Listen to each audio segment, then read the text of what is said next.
The Subcommittee on Livestock and Foreign Agriculture will now come to order.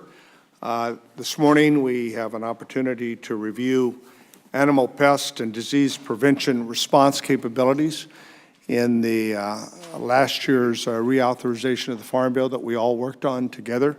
There were some changes, and we think efforts to better assist America's poultry industry. And the purpose of this morning's subcommittee hearing on livestock and foreign agriculture is, in fact, to determine how those changes are coming forth. So I want to thank our witnesses today for joining us to review the challenges that America faces, American agriculture, by animal pests and diseases, and the ability for the United States Department of Agriculture to control those challenges. It's an important topic that many of us have followed these issues on behalf of farmers and ranchers throughout the country, certainly in my district. And we in this subcommittee take responsibility to oversee the United States Department of Agriculture's response to outbreaks that occur nationwide. And obviously we take that role very seriously. The livestock and poultry farmers throughout America are facing difficult times for a number of reasons. Obviously, the trade wars are having their impact and challenging markets. But some have even been faced with issues of natural disasters, of floods and other kinds of impacts that they are facing. The last thing we need to do, then, therefore, is to have to deal with another devastating animal disease outbreak. Clearly, that is something that we want to prevent at all possible costs.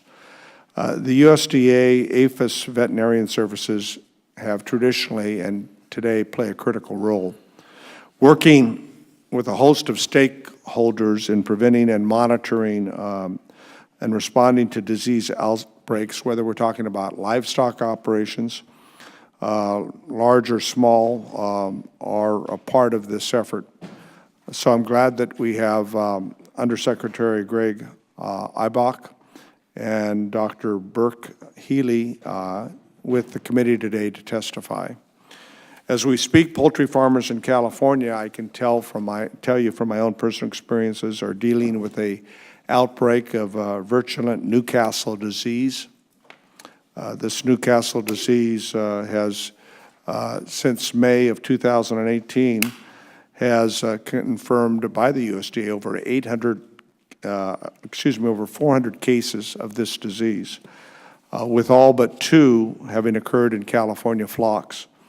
Last week, I met with an affected egg farmer in my office who told me that they had over 100,000 chickens that had been contacted with the disease.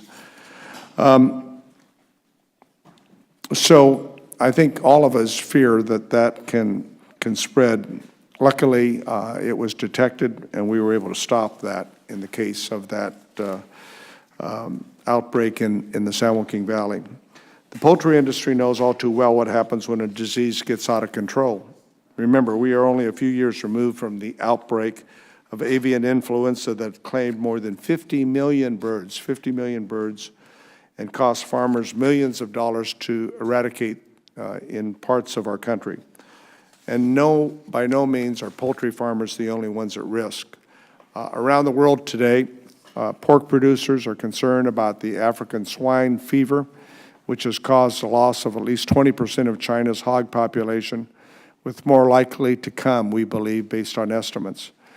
That already exacerbates the hobbled demand for U.S. feed grains in that country, which could wreak havoc on the U.S. if it reaches our shores. We're also conscious of the constant calculating threats to cattle and other species like foot and mouth disease, cattle fever tick, screwworm, and others. All of these are potential causes of concern for our livestock industries. As a conferee in the 2018 Farm Bill, it was a priority of mine to make sure that livestock and poultry producers had new tools to prevent these diseases and the right resources to fight them if they ever did. During that process, we've created 2 new programs, and I'm very interested this morning to hear about the efforts to implement these 2 new programs: the National Animal Disease Preparedness and the Response Program, and the National Animal Vaccine and Veterinary and Countermeasures Bank. We reauthorized the National Animal Health Laboratory Network.